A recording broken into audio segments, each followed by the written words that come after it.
You have one unheard message. First unheard message sent yesterday at 7:15 p.m. Hey Tim, it's Rich at the auto auction. Hey, I can't think of a better person to hand out some remarketing advice to managers in this industry than you. You have time to meet me at the gate? I'm Rich Levene, and this is Meet Me at the Gate, where we're not just talking theory, we're tackling real-world problems head-on, driving solutions that supercharge productivity and team dynamics. Every episode is a journey towards improvement, empowering you, the manager, to lead with innovation and confidence. Join us to transform everyday roadblocks into highways for success. Tim meet Ty. Ty meet Tim. Yeah. Hi, Tim. Hi, Nice Ty. to meet you. How are you, buddy? I am way better than I deserve as usual. Wow. What part of the country are you in? I am in the great state of Indiana. Oh, yeah. How's that going? Love it here. It's cheap to live here, as Rich well knows, and not too exciting, which is also okay for me. Yeah. You like that? Good. Indiana, car guy. Rich says you're a car guy. Old school car guy. Old school.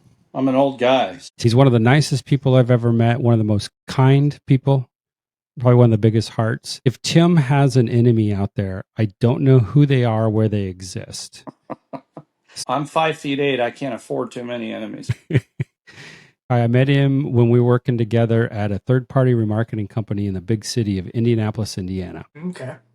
Remarketing. So you know about recon and all kinds of stuff.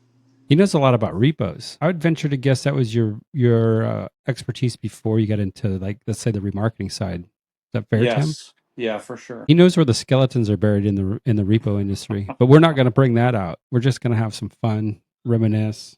Now, did you actually do the repos, or did you? No, we hired that out to licensed repossession firms. We just managed the process for lenders. What's Tony Long? He's the new executive director of ARA, is it? Or no, they just got. I think they got two different guys. Really? Tony, I just read something because I knew one of the younger guy. He's out of Dallas. What's his Wayne? Does that ring a bell? Younger guy out of Dallas, Wayne. It might not ring for. There's only one big repo organization, isn't there? Well, there were three, and two of them merged. Can you name them? American Recovery Association is one of them that merged. And I want to say Time Finance Adjusters, TFA. ARA, there were some changes, but I thought last year, 2023, I thought Tony somehow shifted over to executive something over there. You know Tony Long, don't you? I have been out of the business for about 8.5 years, so I've lost touch with that a little bit, but I still hear bits and pieces. So we'll cover the timeline for you, Ty. We'll go in reverse order. So currently Tim's helping an organization with safety and security. And prior to that, he was at third-party repossession. Prior to that, he worked for UPS, right? I did, yeah. Okay, so there's... years. What does that cover? So I just covered in 3 jobs. I covered what? I don't want to age you or anything, but a lot of years. You're not one known to like move your feet and lose your seat. You stick almost 40 years in that statement. There's 40 years in that statement, Ty. So I met him when I was working third-party marketing. I got hired in as a manager, then moved over to director really fast. Tim was one of 2 of my right hands. The other one's working for a big finance company. Tim's still doing some other stuff, and then got promoted or moved or yanked or whatever you want to call it over to the corporate office and started doing some work. And then I decided I want to go back to auctions and get back in the physical side. And they said, hey, before you leave, you got to have somebody that's really good. I said, I know somebody that's really good. So Tim took my spot, and then he took over safety and security. I've been riding Rich's coattails for a long time now. Wow. But you do better at it than I ever did. I'm going to say that. I don't know about that. I don't know about that. I learned from the best. I wouldn't go there. I made many mistakes in my career, but we had a lot of fun. We learned a lot. We had some interesting times. Remember fighting through a winter storm where we got like 8 inches of freezing rain, and we're trying to get people to work, and the whole city was an entire ice rink. Yes. There were some fun times. We even worked together and you did most of this work. I just had your all's back and fought, but rebuilt an operating system. Tim knew that stuff inside and out, and the IT team wanted to hit their date and launch this software, Ty. And I'm looking at Tim. I said, I don't think this is ready. Do you? And he goes, oh no, Tim's got a laundry list. And I wasn't going to let him run us over. And mean, they were disappointed they didn't hit their deadline, but at the end of the day, we got to make stuff work, right, Tim? Yeah, we that project ended up taking about 2 years, right? Yep. And then when we actually launched it, it took up my entire career when I was working there. It started when I started and finished when I left. And that wasn't why I was there. It's just coincidence. But I do remember the night we went live with that, right? We had to take down the old system, start the new system. We all stayed there. We had sleeping bags, pillows. We made pancake breakfast in the morning. Yep. We were testing everything. And it actually, memory serves me well. I'm not going to say it was a flawless launch, but it wasn't. It was pretty good. That system is still in use today. How about the system that we built on using some rubber bands, paper clips, scotch tape to hold the data for incidents? Is that still running? Oh no, we've got we use a third party software firm now that Gotcha. makes my life so much easier in that regard. Are you still doing the safety stuff? Safety committee? I am, yeah. I still take care of safety and security. I also take care of real estate and facilities. Dang, you've got it all now. Yeah, I'm wearing a lot of hats, and but I'm having a good time learning new things and enjoying it. So I'm a workhorse. I love to work. well, without a doubt. I'm not gonna. Yeah. So, all right, you've got 40 years. Let's take out 14 from UPS. Let's just cover automotive industry. What's been the biggest, most rewarding part of all of this? Well, what's interesting. I love cars. So that's part of it. I get to do something that I enjoy, and I love being around cars. And what's funny is I'm a dedicated car admirer, but not a car purchaser.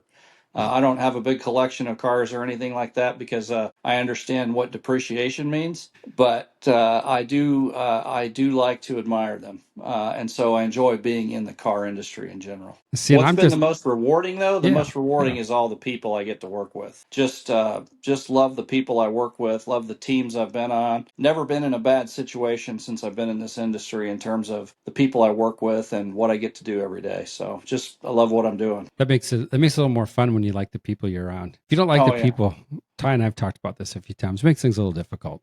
It's a little frustrating. for sure. So what's been the craziest thing without giving Oh my away any gosh. secrets? Well, I mean, the craziest thing is always going to come from the repo world, right? Oh, absolutely. Just some of the stories that you hear. We've had. I remember getting a video. We had an agent, a repossession agent, who had a car cam, and he was in the process of repoing a car, and he got it hooked. And just then, like a gang of 12, 14 people come out, and they're beating on his car with ball bats. They're busting out all of his headlights and taillights. He's trying to call 911, while he's sitting in there afraid for his life. Those kinds of things that you see in the repo biz really kept that interesting. Of course, also you get to have some conversations with debtors who've had their cars repossessed. And I could, there's 1,000 of those I could go back to over the years. And that I've been called everything but a human being, I suppose. But that all the interesting stuff, the most interesting stuff happened on the repo side for sure. You've sold a handful of cars at the auction. Oh yeah, yeah, thousands. Thousands. You probably have Sure. me beat by now. 40 years you got me beat. Yeah, Not that it's a contest. No, it's I don't know. That's one you want to win. So that means you're getting old. But yeah, no, I love remarketing, love the auction process. Just have really enjoyed. That's one thing about my career in this business. I've gotten to do so many different things. I've had so much variety, and I think that's really what's helped kept everything fresh for me all these years. Is I just really enjoy every aspect of the business. All right, so let's stay on this remarketing topic. There's one thing that Ty and I toss up in the air on this podcast a lot, and it's ifs, offers. I'm living in Texas. I think we're the offer capital of the world. But third-party remarketing, they're the biggest culprit, the biggest offender. And it's not necessarily your fault. Third-party remarketing, you're working with small banks, credit unions, other lenders, whatever, trying to sell their stuff. Give me your best pitch at, I'm a credit union. Why should I not put my car on an offer? Well, they have to consider that in that situation, their customer is the dealer who's bidding on that car. that dealer has only so much money, right, available to him to purchase cars on that given day. And he needs to know whether he's bought a car or whether he's not bought a car. And so he needs to have that decision available to him right there on the block. He needs to know if he's bought that car. If he has to wait an hour, sometimes more than an hour, you know how the process can be. If he has to wait and then he loses the bid, he doesn't end up getting the car. Now he's either missing a car in inventory, he's hadn't had the opportunity to put a car on his lot that he needs. And it's really, frankly, unfair to the dealer. And if you are a company or a rep who's at an auction and you just constantly put cars on ifs, the dealers won't bid on those cars. And I think that's the pitch to the seller is, look, if you want those guys interested in your cars, they need to know that they can buy them right then and there on the block. We might have to extend an invitation to you to come down to our rodeo sale, which happens every March. But part of what we did this past year in the rodeo sale, and Ty helped me, we're going to do it again next year, is we did a day of learning. Almost think of it like a mini conference where you invite people in and say, hey, let's talk about different things. And one thing I really want to talk about next year is bringing in credit unions, small lenders, and have this conversation and bring in some dealers and say, hey, Mr. Dealer, explain to the small lender why you don't like offer. Because it's frustrating. And from the auction side, it costs me a lot of resources. Because if you don't bid on it now, I got to have somebody call on it. I got to have somebody go, work back and forth. And if you're third party, you're doing the same thing. So I'm calling you and saying, hey, Tim, I got an offer. I got 10 grand for your vehicle. You got it floored at, 15,000. I think that's probably what the customer owes on it. See what you can do. Then you pick up the phone or you give it to somebody on your team and then they call and then you have that conversation. Then you call me back and then I pick it up. Now I got to go call the buyer and say, hey, they said they'll do $14,900. They came down to $100, and then we got this back and forth until we resolve it. And it's it's crazy. labor. Yeah, and it's a lot of labor and resources for the lender too, for the seller of the car. I mean, they have to have somebody available just fielding if bids all day long. I mean, that doesn't make any sense for anybody. I think one of the ways to get around that, is educating sellers on the real value of the car. The loan balance has no bearing whatsoever on what that car is worth in the market today. Getting them to understand that. What is that car worth in the market today? And usually that's going to be a number that's far less than whatever the loan balance is on that car. And that's something they need to be educated on and understand going in, that they're not going to recover some large portion of their balance. And that's key. It's hard to say that to them, but that is what needs to be said to them. That's what they need to understand. It's a tough concept. Ty, I've Yeah. never seen you be so quiet. I'm sitting here just soaking it up like a sponge. This is amazing. I love it. Well, so no ifs, please, which means you got to floor it. Then what's the next thing? The title. You got the title there? Very What do you think important. about that? Yeah, that's something that we have, I've had to try and communicate to lenders for years, that the dealer, most of the time, as we know, if a dealer's buying a car, he's floor planning that car. He's borrowing the money to buy that car. So he's got basically 30 days to sell that car before he owes that money back to the floor planner. So he needs to know that he can get that car on his lot, get it marketed, and get it sold within that 30-day time frame. And he doesn't want to wait a week or two or three for a title. If he can have the title the day that he's bidding on that car, that makes him maybe be willing to bid more for that car, because he knows he has a car that he can immediately put out for sale. Having the title at the sale is critical, I think. Yeah, sorry, this is kind of along the same line, but this time that you're talking about, 30 days. So this week I'm in Kansas City. I was at Odessa, Kansas City, Manheim, Kansas City. And today I was at Americas, Kansas City. And I always talk to dealers and try to always make a point to meet no less than 2 dealers I haven't talked to. Talking to a new guy I haven't talked to before, and I'm asking him about how fast can you get your cars from the auction to your lot. What is He that says, well, I called? don't even, huh? What is that called? I don't know. I'm not falling for that one. I'll explain Good that try. inside joke in a second, Tim.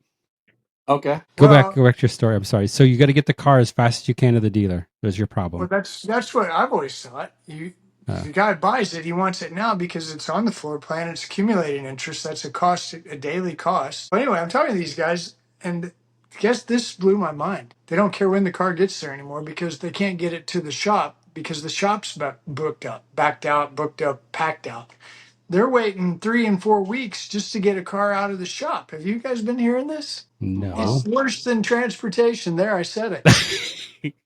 Jim, we have an over-under bet on every episode on how long it takes Ty to say something about transportation. Ty is a former trucker. He owned 20 trucks, big rigs, and so we always give him a little bit of grief. And then we also have an over-under on how many times Ty's going to flip the subject back to transportation. So there's one. He just flipped the subject to transportation. I love it. When you talk about the shops, what are you talking about? Are you talking about having the car detailed or something after the fact, or? Well, so you buy it at the auction, make a deal with your transport guy. You finally get it home. Does it need brakes, tires? Does it Okay. need an oil change? Does it just need a detail? But from what I'm hearing, it doesn't matter what it needs, which part of that process. You're gonna 2 weeks. That's what I've been hearing. Now I find that hard to believe with detail, but I could definitely see it with the shop Well, repairs. I'm a fan of having the auction do that work before the car is ever put up for sale, right? The auctions have the capability to repair those cars, to recondition those cars, and that's another point for sellers is that maximize your money on that car. We used to have a rule. That when we would recommend a repair or some kind of reconditioning to a seller, that we want to get a 3-for-1 return on that. We want to get you $3 for every dollar that you invest in that reconditioning. And if you can sell them on that and say, look, this car is going to get you 2,000 more bucks if you do A, B, or C, but you're going to have to spend $500-600 to do it.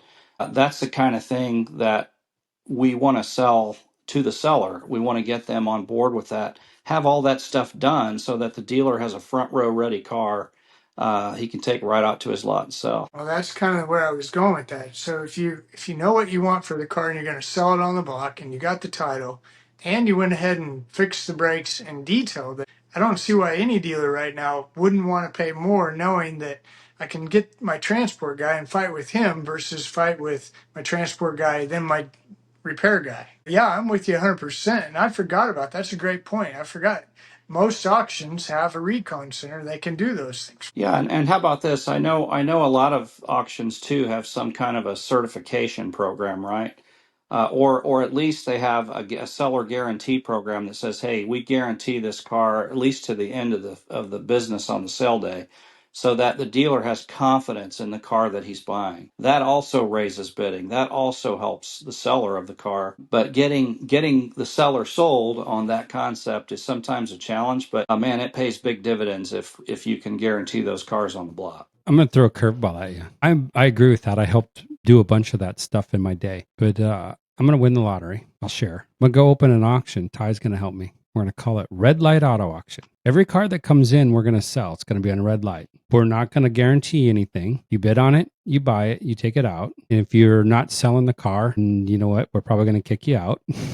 We're here to sell cars. We're here to make things together. And you better bring a title. What I believe is going on right now is everybody's pushing, and I'm not going to say third-party remarketing, but everybody's pushing really hard on how can we squeeze an extra dollar out. Okay, let's green light that. Well, maybe it really shouldn't be green lighted because it was really a red light. So they want to push it one level higher. Or maybe it was a good green light, but they want to like guarantee it for 7 days. You're like, I don't know if it'll last 5 days in that condition, but we're trying to squeeze a little more money out by spending more. And I honestly believe, and I go back to my theory, I call it CAT. Ty helped me come up with this: consistency, accuracy, and transparency. And then that builds up trust. Consistently sell your cars every week. Be accurate with the information you're given. Tell me exactly what it is about that car. Have a good CR written on it. And then be transparent. Why is this car for sale? Was it repossessed? Was it a trade-in? Is it an aged inventory? Is it something you just don't sell? Or maybe you're a wholesaler and that's what you do. You just take it to auction. But be transparent with me. You do those things, then I believe at the end of the day, you're going to be a successful seller. Yeah, disclosure is key there, right? You mentioned it. Disclosing everything you reasonably can about that car so that the seller knows what he's getting. He can have confidence in what he's getting, whether it has a green light on it or not. He can be confident. And maybe he doesn't care if the car is, has something wrong with it, as long as he knows what's wrong with it. And he knows what he has to do to fix it. To bid it accurately. Yeah, to bid it accurately. So disclosure is key. As long as disclosure's there, I think you may have a winning prospect there. Yeah, and the other piece too is we go back to what we talked about earlier is with the offers. Okay, now sell it on the block, build up that trust with the buyer that you're going to tell him what's going on and you're going to sell it. And I'm sure in the first 30 days, you're not going to make as much money as you want, right? You're not going to hit a home run in every car. And I've seen this happen time and time again, but I only can get a handful of people to do it. Once they actually get up there and they start selling these cars, month 2 and 3 and 4 and 5 and the rest of the months, that's when they start hitting the home runs. And then they're hitting a home run in every car. And they come to me like, wow, this is the greatest thing ever. It's getting them to jump over that fence and take that leap of faith that, you know what, just be honest, be fair, be transparent, and you're going to bring more money for your car. How many times have you seen at an auction when you have a consignor who sells their cars, and when that consignor's cars start to run, the dealers just flock in? They flock into that lane because they know those cars are for sale. I'm buying cars if I'm bidding in this lane. It's almost something you need to have a customer see. Say, watch this. Watch what happens when this seller Yeah. You're starts holding my selling his beer. cars. The dealers flock in because they know they're going to buy cars. Yeah, So they know they're going to get to go home, and that's an opportunity for them to make money. yeah, And so one of my absolutely. leadership values is hope, right? So now they're creating hope. The buyer's in there. He's hopeful he's going to make more money. Why? Because he has trust in the seller that the seller's going to sell the car. He's like, they're excited. It brings up the energy. It's like, wow, I'm going to go buy some cars today, and I'm going to be able to take them back, and I'm going to be able to retail them or wholesale them if that's what they do, and make more money. That creates hope. And then there's trust that they're going to sell them. Now you got two of my biggest leadership skills going right in there. And I tried working with this, and I had 2 sellers at a prior auction, not where I'm at now, but a prior one. In one of the lanes, they were a buy here, pay here, very, very large buy here, pay here. And they would bring 20 cars every week, and they would sell 19 out of 20 every time. These cars would bring stupid money. And then everybody would stick their car in and say, well, I have the same 1997 Honda Civic that just brought 2000, so I think mine's worth 2,500. No, yours isn't even worth 500. And here's why. You never sell it. You're not being honest about it. You're trying to hit the home run. But then let's flip it. I had 2 lanes down from there. I had a new car store that was bringing their trades in. We were doing a sales call with them. I remember this so vividly. Sitting in the gentleman's office, and he says, what do I have to do to be successful? I said, are you ready? And he goes, yeah, hit me. I said, okay, you need to be consistent. You got to show up every week and represent your cars. Okay. You got to be accurate. Be real with your prices. Give me real floor prices. And by the way, bring a title. And then be transparent. Tell them exactly what's going on. So the first month, this guy's like, I don't know about this, Rich. And I said, just stick with it. Stick with it. About week 6 or 7, he gets off the block. He walks over to me and says, I just netted 35,000 on 20 cars in wholesale. Wow. Because he built up that reputation. And then I got other guys go, well, I want to do that. Well, here's what it takes. Nope, I'm out. Well, they all want to make the big money, but they don't want to put in the work to make it happen. Right. Yeah. It is a tough sell, and putting yourself in the shoes of those consigners, and you know how many of them, it's somebody who has somebody else that they report to, and that somebody else is looking at what those cars are taking, and they're seeing loan balance versus sale, or if they're repos or whatever, and they're like, hey, what's going on here? Because they don't really know all this. You have to educate layers of people sometimes in these organizations, right? Go through the To hierarchy. Yeah, yeah, and so it's just but it's, hey, it's part of the fun, it's part of the business, right? Yes. That's what makes it interesting. Very So interesting. the things we always try to do in this podcast, Tim, is come up with solutions. So today we really haven't thrown out a whole lot of problems other than the solution is we need to go educate some sellers, but that's not going to help. So that might help a handful of fleet lease managers. We always try to come up with something, and we target our audience at managers working in the remarketing world. So you've been doing this. You've been working for a long time. We covered that, several decades. What is your best piece of advice you'd give a manager that's just starting out, like not a rookie or whatever, but it's the first time they've ever sat in that manager's chair? Well, listen, this is such a niche business, right? And just think about how many people that it's almost like a musical chairs of people that you see that go from, because it's so hard to find people who know this business. They're rare. But if it's a new manager, first time in the chair, learn everything you can about this business. Be humble, be a learner, and I would say that's my biggest piece of advice is, we're not making widgets in this business. It is its own a unique niche. And so you need to learn. You need to learn from your mentors and absorb everything that you can from them and just really become an expert in this business, because this business will run over you if you don't know what you're doing, right? But you can own it. You can own it if you are willing to be humble and learn. It can be cutthroat in this industry. Yeah. There's some people been around that know what they're doing. Learn, get in the chair and learn. One of the things I like to say is meet me at the gate. Go hang out at the gate about an hour a day. You'll learn a lot back there. Yeah, for sure. For sure. Yes, you do. We always learn the most information at the gate. So is there any other words of wisdom you want to share, Tim? I would say, this business requires a lot of patience, right? We talked about some of the ways that you have to you have to work with buyers, you have to work with sellers, and you're really kind of between those groups all the time. So it takes a lot of patience. It also you get a lot of grief sometimes from those parties, and just not taking that personal. Sometimes the people are mad. They're not mad at you. They're just mad, right? So being patient and not taking things personal, I think is such an important part of growing in this business. Busting your tail to take care of your customers, whether they're buyers or sellers. Bust your tail and take care of those people. Earn their respect. Know that you have their back, that you're looking out for their best interests. And looking out for their best interests is how you look out for your best interests in this business. And I just don't, I think that's got to be your focus. You help others get what they want. In return, you'll get what you want. That's exactly right. Thank you for joining me on this episode of Meet Me at the Gate. I hope the conversation has helped to fuel your drive and equip you with insights to steer your team towards success. Remember, the road to success is always under construction. And until next time, keep your engines revving and your gas tanks full.